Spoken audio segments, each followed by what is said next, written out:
Hello student, welcome back to my channel Study Sun 10 पे आपका स्वागत है। यदि आप हमारे चैनल पर नए हैं तो चैनल को सब्सक्राइब जरूर कर लें। हम पढ़ेंगे क्लास 10 हिंदी का वीवीआई ऑब्जेक्टिव क्वेश्चन। ठीक है, चलिए हम शुरू करते हैं। हमारा क्वेश्चन है आग शब्द है। आग शब्द है। आग शब्द क्या है? तत्सम, तद्भव, देशज या विदेशज। तो आपको पता होना चाहिए आग शब्द जो है वह क्या है, तत्सम है। तो ऑप्शन ए यहाँ से आपका सही हो जाएगा, तत्सम। क्लियर है। अगला क्वेश्चन, मगमा मिठाई किसके लिए ले जा रही थी? ठीक है, मगमा जो थी वह मिठाई किसके लिए ले जा रही थी? पोता के लिए, पोती के लिए, भांजी के लिए या बहू के लिए? तो जो मगमा थी वो अपने पोते के लिए मिठाई ले जा रही थी। किसके लिए? अपने पोते के लिए। तो ऑप्शन ए यहाँ से आपका सही हो जाएगा, पोते के लिए। क्लियर है। नेक्स्ट क्वेश्चन, ढहते विश्वास कहानी में किस राज्य को बाढ़ एवं सूखा से प्रभावित दिखाया गया है? उड़ीसा, बिहार, नेपाल या केरल? तो ढहते विश्वास कहानी में नेपाल को बाढ़ एवं सूखा से प्रभावित दिखाया गया है। तो ऑप्शन सी यहाँ से आपका सही हो जाएगा, नेपाल। क्लियर है। नेक्स्ट क्वेश्चन देखेंगे, पहले दिन पापाती को क्या था? ठीक है, पहले दिन पापती को क्या था? सर्दी, जुकाम, बुखार या दर्द? तो पहले दिन पापती को क्या था? जुकाम था। तो ऑप्शन बी सही हो जाएगा, जुकाम। नेक्स्ट क्वेश्चन, ढहते विश्वास कहानी में स्कूल कहाँ है? ढहते विश्वास कहानी में स्कूल कहाँ है? पहला ऑप्शन पठार के नीचे, टीले के नीचे, पहाड़ के नीचे या पेड़ के नीचे? तो ढहते विश्वास में जो स्कूल है वो पहाड़ के नीचे है। ऑप्शन सी है सबका सही हो जाएगा, पहाड़ के नीचे। क्लियर है। अगला क्वेश्चन हम लोग पढ़ेंगे। चलिए, नेक्स्ट क्वेश्चन हमारा है, सीता के बेटों ने सीता को कितने रुपए माहवारी खर्च देने का निर्णय लिया? 100 रुपये, 50 रुपये, 60 रुपये या 70 रुपये? तो सीता के जो बेटों ने सीता को टोटल 50 रुपये देने का निर्णय लिया। कितने रुपए? 50 रुपये देने का निर्णय लिया। क्लियर है। अगला क्वेश्चन पढ़ेंगे, अच्छे लड़के परिश्रमी होते हैं, कौन वाक्य का उदाहरण है? अच्छे लड़के परिश्रमी होते हैं यह कौन सा वाक्य का उदाहरण है? मिश्र वाक्य, सरल वाक्य, संयुक्त वाक्य या इनमें से कोई नहीं? तो अच्छे बच्चे परिश्रमी होते हैं यह मिश्र वाक्य का वाक्य है। किसका वाक्य है? मिश्र वाक्य का वाक्य है। क्लियर है। चलिए अगला क्वेश्चन पढ़ेंगे, संतु मछली लेकर क्यों भागा? जो संतु था वह मछली लेकर क्यों भागा था? पहला, कुएं में डालने के लिए, बेचने के लिए, पकाने के लिए या काटने के लिए? तो जो संतु जो था वो मछली लेकर बेचने के लिए भागा था। तो ऑप्शन बी सही हो जाएगा, बेचने के लिए। क्लियर है। नेक्स्ट क्वेश्चन, एक वृक्ष की हत्या किस कविता संग्रह से संकलित है? एक वृक्ष की हत्या किस कविता संग्रह से संकलित है? पहला, दुष्चक्र में त्रस्ता, इन दिनों, सदानीरा या ग्राम्या? तो एक वृक्ष की हत्या यह ग्राम्या कविता से संबंधित है। किससे संबंधित है? ग्राम्या कविता से संबंधित है। क्लियर है। चलिए अगला क्वेश्चन पढ़ेंगे हम लोग। अगला क्वेश्चन हमारा है, नदी के द्वीप किस कवि की रचना है? नदी की दीप किस कवि की रचना है? रामधारी सिंह दिनकर, सुमित्रा नंदन पंत या कुंवर नारायण या सच्चिदानंद हीरानंद वात्सल्यान अज्ञे के? तो नदी का दीप यह सच्चिदानंद हीरानंद वात्सल्य अज्ञे का रचना है। क्लियर है। अगला क्वेश्चन देखते हैं हम लोग।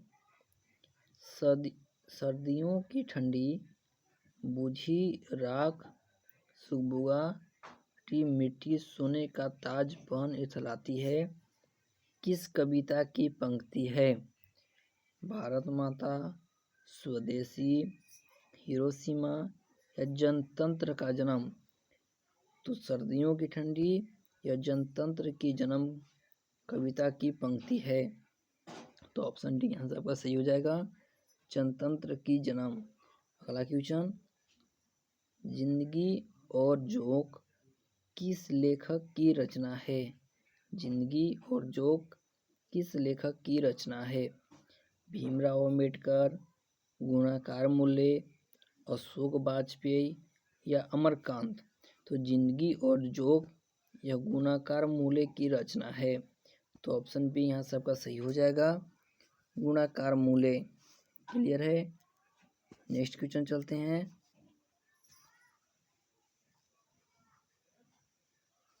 चलिए अगला क्वेश्चन है, बहादुर को लेकर कौन आया था?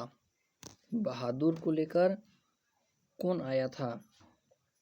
लेखक का भाई, लेखक का साला, लेखक की बहन या लेखक की चाची? तो बहादुर को लेकर लेखक का साला आया था।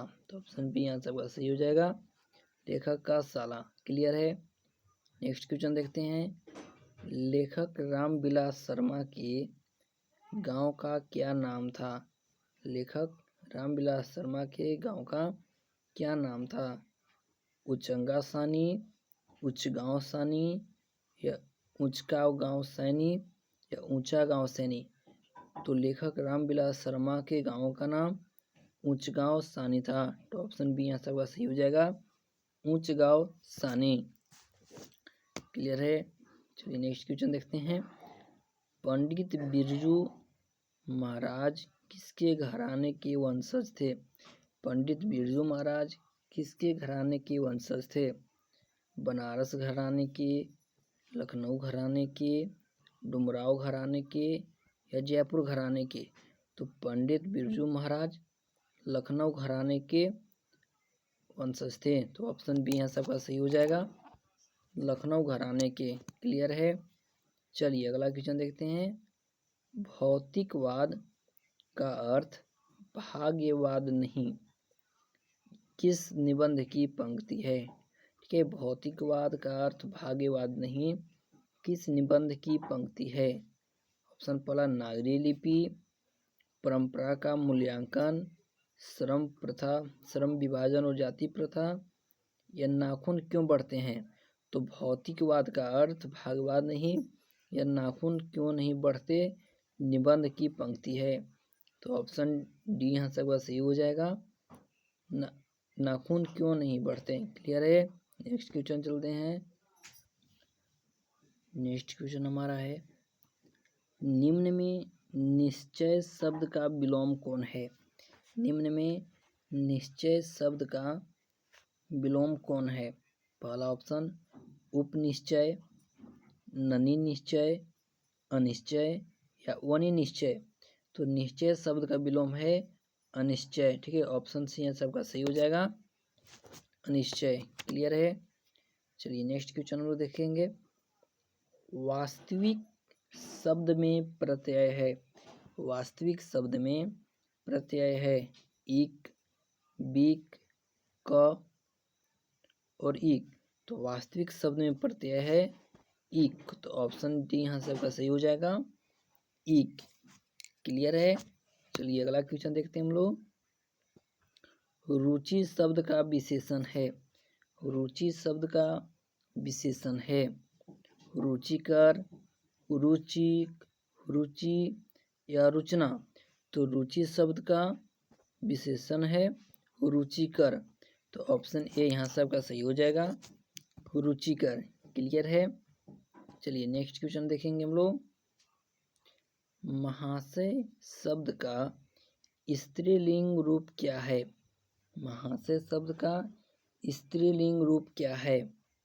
महाशयी, महाशया, महासिनी या महासिई? तो महाशय शब्द का स्त्रीलिंग रूप है महाशया। तो ऑप्शन बी यहाँ सबका सही हो जाएगा, महाशया। क्लियर है। अगला क्वेश्चन देखेंगे। भानुमति का पिटारा मुहावरे का अर्थ है। भानुमति का पिटारा मुहावरे का अर्थ है। भानुमति को अटैची, अनावश्यक वस्तुओं का भंडार, भानुमति की संपत्ति या भानुमति का गुल्लक? तो इसका राइट आंसर हो जाएगा ऑप्शन नंबर बी, अनावश्यक वस्तुओं का भंडार। क्लियर है। इसका राइट आंसर हो जाएगा ऑप्शन नंबर बी, अनावश्यक वस्तुओं का भंडार। क्लियर है। चलिए अगला क्वेश्चन देखेंगे हम लोग। बोल रहा है अज्ञान शब्द कौन समास है? अज्ञान शब्द कौन समास है? बहुब्रीहि समास, कर्मधारय समास, नज्ञ समास या द्वंद्व समास? तो अज्ञान शब्द नज्ञ समास है। तो ऑप्शन सी यहाँ सबका सही हो जाएगा, नज्ञ समास। क्लियर है। नेक्स्ट क्वेश्चन देखेंगे हम लोग। निम्न में भाववाचक संज्ञा कौन है? निम्न में भाववाचक संज्ञा कौन है? बुढ़ापा, पहाड़, नदी या राम? तो राम जो है क्या है, एक भाववाचक संज्ञा है। तो ऑप्शन सी डी आपका सही हो जाएगा, राम।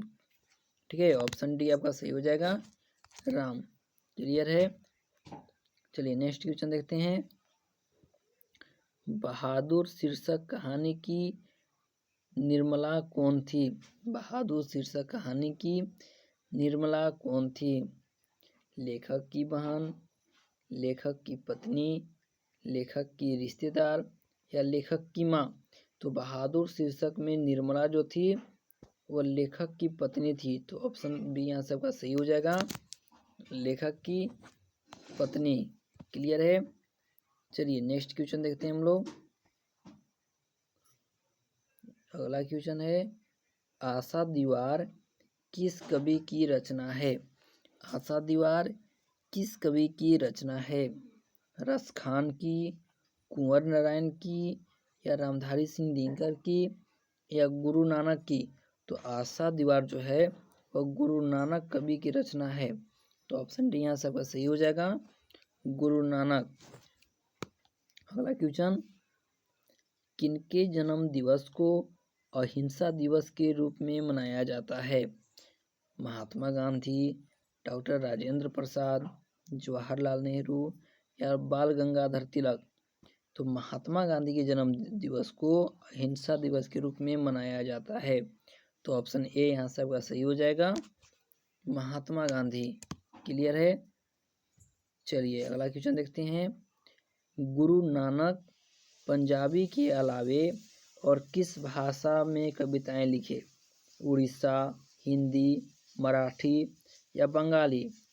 तो गुरु नानक जो थे वो पंजाबी भाषा के अलावे हिंदी में भी कविता लिखी।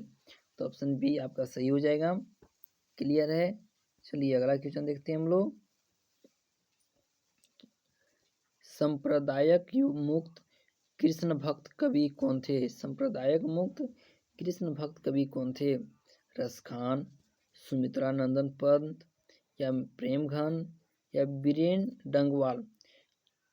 तो संप्रदाय मुक्त कृष्ण भक्त जो कवि थे वे कौन थे?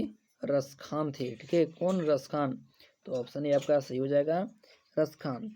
तो स्टूडेंट इस वीडियो में सिर्फ इतना ही। और यदि आपने हमारे चैनल को सब्सक्राइब नहीं किए होंगे तो चैनल जरूर सब्सक्राइब कर लें। आप हमारे चैनल के माध्यम से क्लास 10 की ऑल सब्जेक्ट की प्रिपरेशन कर सकते हैं। तो इस वीडियो में सिर्फ इतना ही। मिलते हैं आपसे नेक्स्ट वीडियो में।